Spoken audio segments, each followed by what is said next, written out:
how to cancel or get rid of a Shopify subscription. I will show you how you can easily cancel or get rid of your Shopify subscription. If you're still on the free trial and haven't selected the pricing plan yet, there is no need to take any action to deactivate your account. If you have a paid account, you can cancel it online by completing the following steps. First, log into your Shopify admin account. Next, select Settings in the left-hand menu and then click Plans. Now click Deactivate the store under your plan details. If you don't want to pause the subscription, click Deactivate Store again.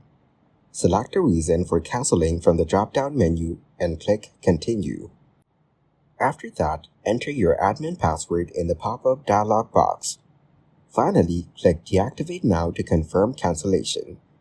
If your cancellation is successful, you will receive a confirmation email from Shopify.